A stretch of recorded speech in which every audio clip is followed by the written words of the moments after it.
Excellence, Monsieur le Président, l'honorable Vital Kamerhe. Monsieur le Président de l'Assemblée nationale, félicitations. Mes respects, Excellence. Mes respects et merci pour tout. Merci pour tout. Félicitations. Aujourd'hui, c'est un grand jour. Merci. Félicitations. Loyauté réitérée. À la demande du président de la République, parce que nous étions 3 candidats et le président a voulu qu'on applique la démocratie parce qu'il ne voulait pas avoir de préférence pour l'un ou l'autre candidat. Je dois d'abord rendre grâce à Dieu qui a fait que cet événement puisse avoir lieu. Remercier le président de la République pour la confiance qu'il m'a toujours faite et je réitère ici cette confiance auprès de la haute autorité de l'Union sacrée. Je voudrais aussi féliciter les organisateurs, c'est-à-dire le présidium, aujourd'hui présidé par l'honorable Augustin Kabouya, président AI de l'UDPS. Remercier le président Bosso et le président Bahati qui étaient dans la course avec moi.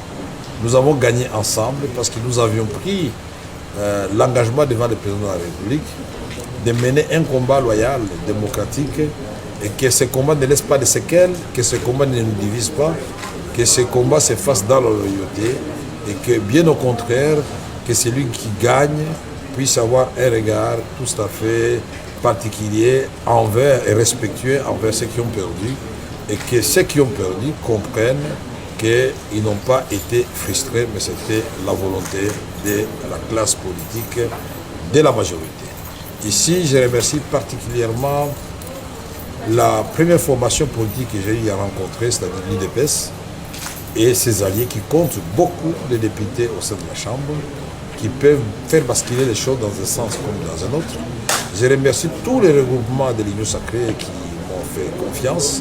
Je remercie les amis du PSR, Tony Kankou, Jean-Lycée Boussa, Julien Paloukou, Bokele et d'autres qui nous ont accompagnés dans ce dur combat. Maintenant que je vais devenir président de l'Assemblée nationale, inévitablement, parce que je serai le candidat de l'Union sacrée de l'opposition, candidat unique, et je voudrais rassurer tout le monde que nous allons travailler dans l'harmonie, que nous allons faire en sorte que nous puissions redorer l'image de l'Assemblée nationale et du député national.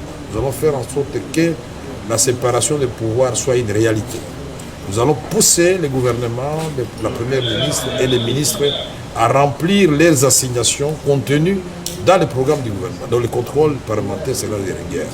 Nous allons faire en sorte que les cris de détresse de notre population profonde soient relayés dans les débats à l'Assemblée nationale. Et surtout, cette agression rwando-ougandaise contre notre pays et particulièrement dans le Nord Kivu et dans l'Ituri, il faudra que là, cela se sache. Nous allons faire en sorte que les réformes soient élaborées et adoptées à temps pour que les actions du gouvernement trouvent un matelas sur lesquels elles vont prospérer et porter des fruits en termes d'héritage que le président voudrait laisser à notre pays.